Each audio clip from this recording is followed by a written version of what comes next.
सिद्धेभ्यः। ॐ नमः सिद्धेभ्यः। ॐ नमः सिद्धेभ्यः।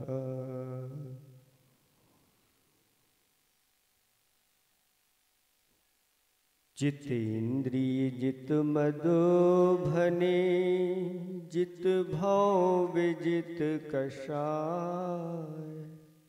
अजित नाथ जी को नित नमो, अर्जित दुरति पलाय।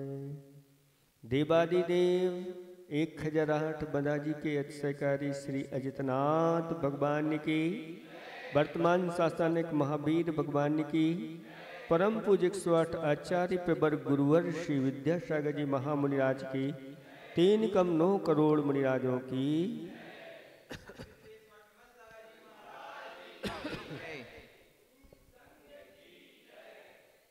धर्म स्नेही भव्यात्माओं, जब भगवान सामने होते हैं तो भगवान को देख करके हम अपने आप को धन्य मानते हैं। लेकिन अगर हम कहीं बैठे हैं, सामने भगवान नहीं है, तो फिर भगवान का हम ध्यान करें तो किस रूप में करें? जैसे ही आंखें बंद करते हैं और क्या दिखने लगता है? बताओ। आंखें बंद करते हैं और क्या दिखने लगता है? अंधेरा, है ना? और आप अंधेरा दिखेगा और फिर भगवान का ध्यान करोगे तो क्या आपका भीतर बैठा हुआ जो अंधेरा है वह दूर होगा? नहीं होगा। हमारे आचार्य भगवंतों ने कहा, भगवान की भक्ति करते हुए आचार्य भगवान वादिराज महाराज कहते हैं कि ज्योति रूपम द्रुत निबहत ध्वांत विध्वंस हेतुम त्वामे बाहुर जिनवर चिरम तत्व विद्याभियुक्ता चेतो वासे भवसि च मम स्फार मुद्भा समानस तस्मिन्नंहा कथमिव तमो वस्तु तो वस्तु मिष्टे। हे भगवान, अनादि काल से या चिरकाल से जो तत्व ज्ञान रखने वाले हैं, तत्व के ज्ञाता हैं, ऐसे गणधर आदि देव आपको पाप समूह रूपी अंधकार को नष्ट करने में कारण स्वरूप आपको ज्योति स्वरूप मानते हैं। भगवान कैसे हैं? ज्योति स्वरूप है, केवल ज्ञान रूपी ज्योति स्वरूप है। अथवा जहां पर भगवान समूषण में विराजमान रहते हैं, कोटि सूर्य और कोटि चंद्रमा की तेज कांति आदि उनके अंदर रहती है। और जब जो आपका ध्यान करता है अपने चित्त में बिठा करके, हे भगवान आप मेरे अंदर ऐसे ही अत्यंत ज्योति रूप में प्रकाशित हो रहे हो, तो फिर भीतर बैठा हुआ पाप रूपी अंधकार मेरे भीतर कैसे रह सकता है? जहां सूर्य हो और वहां अंधेरा हो जाए, क्या हो सकता है? एक म्यान में क्या 2 तलवारें रह सकती हैं? नहीं, एक म्यान में 2 तलवारें नहीं रह सकती। उसी प्रकार से आप मेरे अंदर अगर ऐसे ज्योति पुंज के रूप में आ गए हो, अंदर प्रकाशित हो रहे हो, तो फिर भीतर काला काला अंधकार नहीं दिखेगा, यानी पाप रूपी अंधकार वहां से भाग जाता है। जब भी भगवान का ध्यान करो तो भीतर से ऐसी ज्योति प्रकट होना चाहिए, ऐसा प्रकाश दिखना चाहिए कि वह प्रकाश, सारा का सारा प्रकाश सर्वत्र फैल गया है और मेरे अंदर बैठे हुआ पाप रूपी अंधकार है वह नष्ट हो गया है। ऐसा ध्यान करने से भीतर बैठे हुए कर्म नष्ट हो जाते हैं। हे भगवान, गणधर देवों ने आपको ही ज्योति स्वरूप स्वीकार किया है। एक अरहन शब्द होता है, अरहम। अरहम का ध्यान आचार्य भगवंतों ने ज्योति स्वरूप कहा है। ये साक्षात भगवान है। ऐसे इस अरहम को ज्योति स्वरूप जो ध्यान करता है, उसके भीतर बैठा हुआ पाप रूपी अंधकार समाप्त हो जाता है। इसलिए जब भी आंख बंद करके भगवान को देखो तो भीतर से ऐसी ज्योति दिखना चाहिए, भगवान की वह वितराग मुद्रा दिखना चाहिए, जिसके माध्यम से हमारे अंदर बैठे हुए पाप कर्म नष्ट हो जाते हैं। मुनि श्री प्रणम्य सागर जी महाराज ने कुछ पंक्तियां लिखी हैं।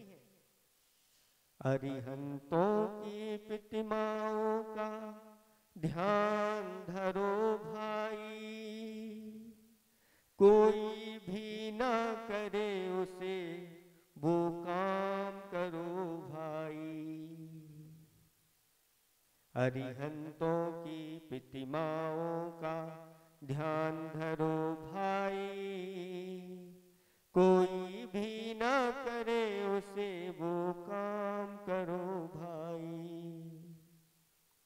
भोगों की चाहत में राहत किसको यहाँ मिली, बगिया में वह कली कौन सी रहती सदा खिली। मानो जिसमें धसता जाता जीवन वो खाई, अरिहंतों की प्रतिमाओं का ध्यान धरो भाई। भोगों की चाहत में किसी को राहत नहीं मिलती, उसी में यह संसारी प्राणी जलता रहता है। उस चाहत रूपी खाई में आदमी अपना पूरा जीवन यूं ही खपा देता है। लेकिन जो अरहंत भगवंतों की प्रतिमाओं का ध्यान करता है, वह एक दिन जाकर के भगवान बन जाता है। सांसों की चाबी से चलता तेरा देह खिलौना, बच्चों सा यह खेल सदा ही तुझको लगा सलोना। समय मिलाना आत्म ध्यान का अब मृत्यु आई, अरिहंतों की प्रतिमाओं का ध्यान धरो भाई। इतना समय नहीं मिलता, गोरख धंधे में लगे रहते हैं कि भगवान का ध्यान कर लें, बैठ करके अपने आत्मा का ध्यान कर लें। पूरा जीवन निकल जाता है और मृत्यु सामने आके खड़ी हो जाती है। तन जब अपना धोखा देता क्यों पर को चाहे, पंछी मर जाता पिंजड़े में उड़ना ना चाहे। अपने को पहचान यहाँ और सबसे मांग विदाई, अरिहंतों की प्रतिमाओं का ध्यान धरो भाई। तन जब अपना धोखा दे देता है तो फिर और पर अपना क्या साथ देगा। जब अपने साथ जीवन के साथ रहने वाला ये तन है, यह भी एक दिन धोखा दे देता है, तो पर कितना साथ देगा। पंछी मर जाता पिंजरे में, उड़ना न चाहे। इस संसारी प्राणी की दशा ऐसी है, उसी घर में रह करके मर जाता है, लेकिन घर का त्याग करके अपना कल्याण नहीं कर पाता। ये दशा है। हमारे आचार्य भगवंतों ने कहा कि एक सीमा तक घर में रहो, ज्यादा से ज्यादा जितनी आयु मिली है उसके 2/3 तक आप घर में रहो। 1/3 जिंदगी तो कहां बिताओ? तीर्थ क्षेत्रों पर बिताओ, या जो ऐसे रत्नात्रय के धारी आचार्य भगवंत हैं, मुनि संग हैं, इनके साथ बिताओ। या ऐसे जो जहां आश्रम है उन आश्रमों में जाकर के अपने आत्मा का ध्यान और परमात्मा का ध्यान करके ये समय बिताओ, और वहां जाकर के समाधि मरण करो तो वास्तव में तुम्हारा जीवन सार्थक हो जाएगा। नहीं तो पंछी जैसे पिंजरे में ही मर जाता है, ऐसे ही हम अपने घर में इस प्रकार से अपने परिवार के मोह राग देश में अपने जीवन को खपा देते हैं। अगर न चाहो कहीं डूबना भव सागर में, अरहंतों को नहीं भूलना घर में बाहर में, इसी नाम की रटना से तू प्रीति लगा भाई,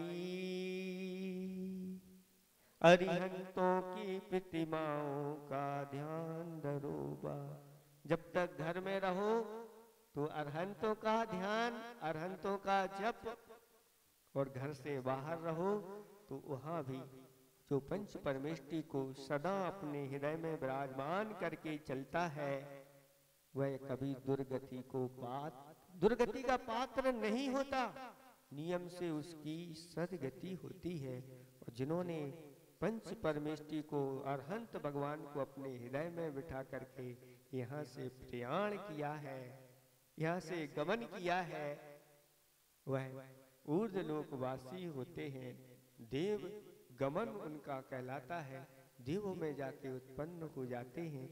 इसलिए अच्छी तरह से जब भी भगवान का ध्यान करो बैठ करके तो भीतर अंधकार नहीं, क्योंकि भीतर बैठा हुआ जो अंधकार है उसको हमें ज्योति पुंज के माध्यम से नाश करना है। तो ऐसे ज्योति पुंज के रूप में हमारे भीतर भगवान विराजमान हो गए हैं, और ऐसा उनका प्रकाश है मेरे भीतर का बैठा हुआ सारा का सारा पाप रूपी अंधकार फिर कैसे ठहर सकता है? नहीं ठहर सकता। इसलिए बार बार आप लोगों को कहते हैं कि जो अपने अष्ट देवता हैं उनको अपने चित्त में बैठाओ, और जो जिनेंद्र भगवान की प्रतिमाएं विराजमान करता है जो भी परिवार, उसके चित्त में वो भगवान हमेशा रहते हैं कि मेरे परिवार के द्वारा ये भगवान विराजमान है। पर भूलता नहीं, चाहे कहीं भी यह चला जाए, हमारे आराध्य देव जिनकी प्रतिष्ठा हमारे परिवार ने की है या हमने की है, वो तो हमेशा हमेशा अपने चित्त में, ऐसे ही जिनको हम गुरु बना लेते हैं एक बार, वो गुरु भी हमारे चित्त में बैठ जाते हैं। बस आंख बंद करते ही प्रभु और गुरु दिखने लगते हैं। आप सबको वो प्रभु और गुरु ऐसे ही दिखते रहे, जिससे आपका जीवन बहुत अच्छा बने और आगे जाकर आपका कल्याण हो। इन्हीं भावना के साथ अहिंसा परमो धर्म की जिन वाणी के ज्ञानते हैं सूझे लोकालोक